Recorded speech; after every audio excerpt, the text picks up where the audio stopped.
네, 관련 내용 이상한 나라의 헌책방 대표로 계시는 윤성근 대표 모시고 이야기 나눠보도록 하겠습니다. 자, 윤 대표님 안녕하십니까? 네, 안녕하십니까.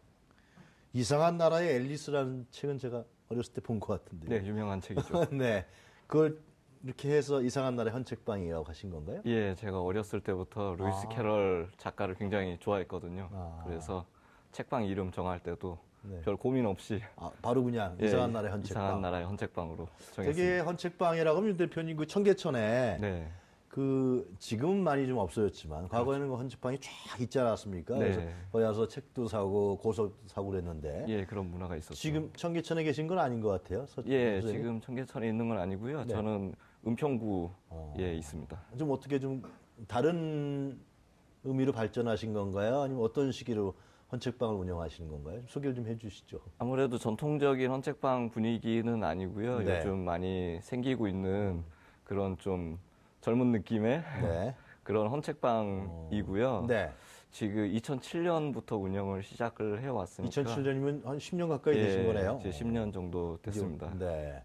전에 그럼 어디 뭐 대학에서 도서관 학과를 나오신 건가요? 그런 건 아니고요. 전에 어떤 직업이셨던데? 예. 예, 대학은 제가 컴퓨터를 전공을 했고요. 네. 졸업하고도 IT 회사에서 계속 일을 하다가 네.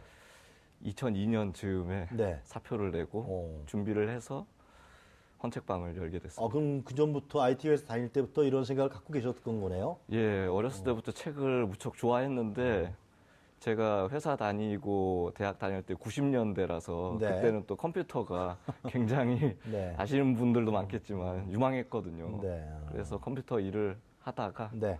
2002년에 사실 사람들이 많이 기억을 잘 못하는데 종로서적이 2002년에 문을 닫았거든요.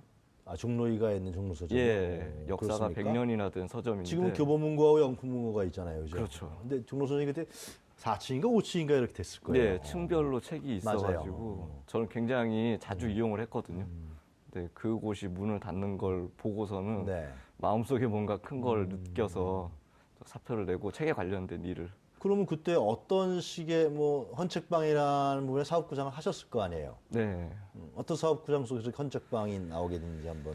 제가 헌책방은 참 네. 손님으로는 굉장히 자주 다녔거든요. 청계천의 헌책방이요? 예, 그리고 그때 당시만 하더라도 동네에도 헌책방들이 꽤 많이 있었습니다. 네. 시장이나 골목 같은 데도 네.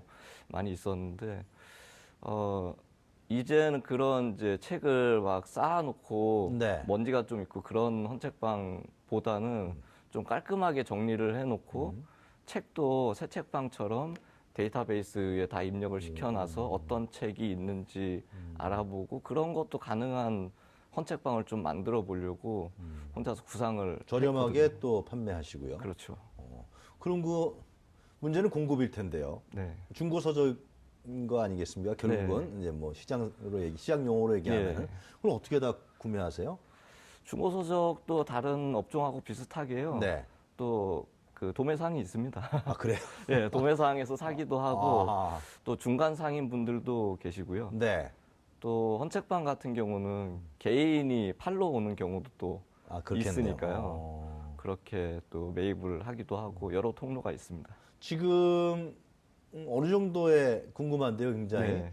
어느 정도의 그 장사라 그럽니까? 제가 전문 용어를 몰라서 그러는데. 네. 도서량이라 그럴까요? 어느 정도 구비하고 계신 거예요? 지금 저희 책방 같은 경우는 네. 크기가 한 100제곱미터 정도 되거든요. 그럼 33평 정도, 그죠? 예, 그렇죠. 그 정도인데 장서는 그렇게 많지는 33평이면 않습니다. 꽤 큰 겁니다. 예. 33평이면 네. 네, 큰 건물인데 네. 장서는 그렇게 많지는 않습니다. 한 5천 권 정도 구비를 해놓고요. 5천 권요? 예, 창고도 또 따로 예. 있을 거 아니에요. 책이 너무 많아도 손님들이 와서 좀 책이 압도당하는 그런 느낌도 있더라고요. 그래서 5천 권 정도를 계속 유지를 하고 있습니다. 그런데 제가 드는 생각은 5천 권이 뭐 그냥 모든 버라이어티하게 이렇게 책을 네, 하실 건 같지는 않아요. 아무래도 우리 이제 대표님의 어떤 마인드에 입각해서 책을 딱 뭐 전시하거나 네. 책을 또 수집하거나 그러지 않을까 싶은데요. 그렇습니다. 네. 요즘에 대부분 책방들이 그렇듯이 주인장이 네. 따로 선별한 책들을 많이 전시를 하고 판매를 하거든요. 네. 저도 책방에 그런 식으로 운영을 하고 있고요.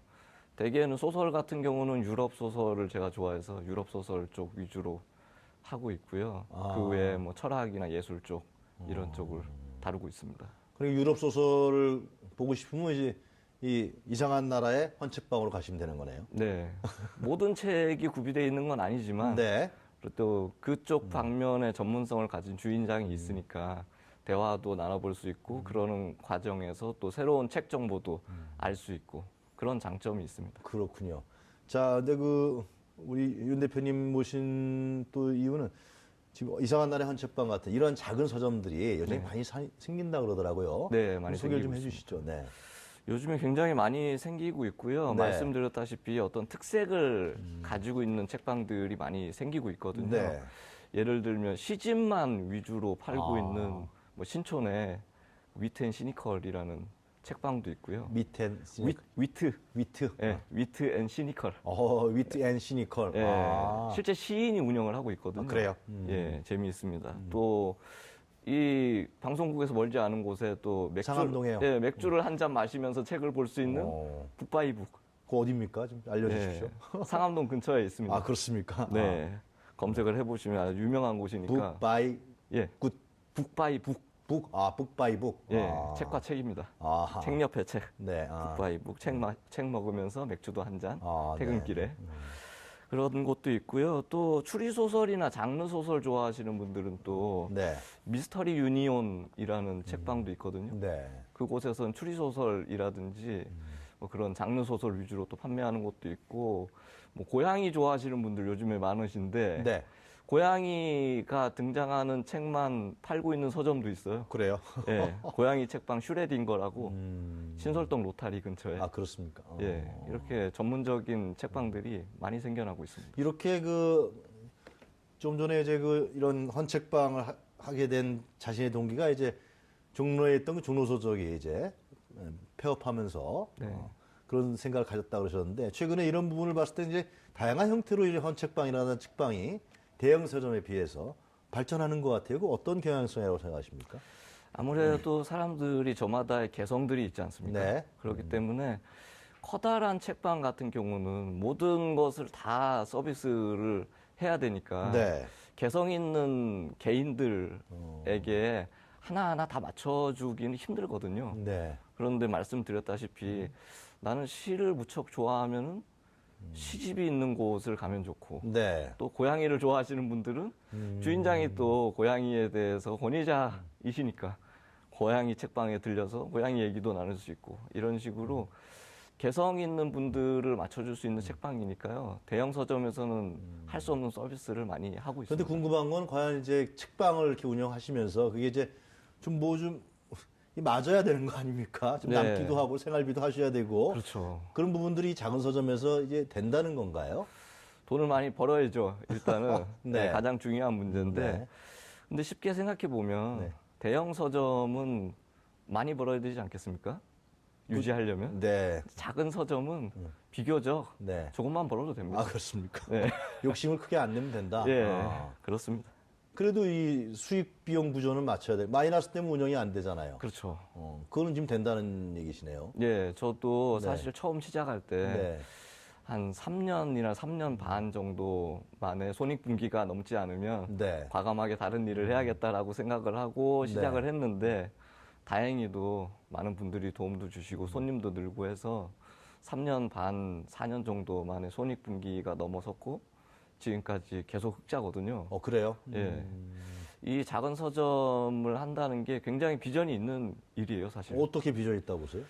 아무래도 말씀드렸다시피 개성 있으신 분들은 계속 늘어나니까요. 그런 분들을 계속 손님으로 유입시킬 수가 있는 것이거든요. 네. 그런 면으로 봤을 때 사실 벌이는 굉장히 괜찮죠. 그렇게 생각합니다. 근데 위치라든가 그런 것도 중요한 거 아니겠습니까? 대형 서점은 시내 중심가에 있지만 아무래도 네. 임대료가 비싸니까 예. 뭐 시내 중심가까지 진출하기가 어렵잖아요. 그렇죠. 네. 근데 작은 서점은 또 작은 서점만의 매력이 있는 게 네. 또 제가 생각하는 매력이라는 게 직접 와서 보고 느끼는 그런 매력이거든요. 그 분위기가 이제 예. 되게 책을 사려고 하면은 요즘에는 많이 인터넷으로 검색해가지고 그렇죠. 사기도 하고 예. 그러지 않습니까? 네. 그런데 실제로 그곳에 직접 가서 보고 책을 만져보고 사고 또 주인하고 대화하고 네. 이런 맛이 굉장히 그걸 경험해 보지 못한 분들은 알기 힘들거든요. 뭔가 뿌듯하고 인간미 넘치고 그렇죠. 뭔가 그렇죠. 기계화된 삶이 아니고 네, 또 그곳에서 책뿐만이 아니라 다른 문화 향유도 할 수 있고요. 힐링도 되고 네. 그런 지점을 파고드시면서 나름대로 사업 영향을 확보하셨다. 또 일도 좋은 거고요, 그죠? 네, 이런 보람되는 것은 것이고. 사실 대형 서점에서는 다 서비스하기 힘들거든요. 네, 잘 알겠습니다. 하여튼 계속해서 발전이 있으시고요. 우리나라의 이 도서 문화라는 게 너무나 중요하지 않습니까? 네. 굉장히 그 부분에도 많은 기여를 해주시길 기대하겠습니다. 네, 감사합니다. 네, 고맙습니다. 네, 지금까지 이상한 나라의 헌책방 윤성근 대표였습니다.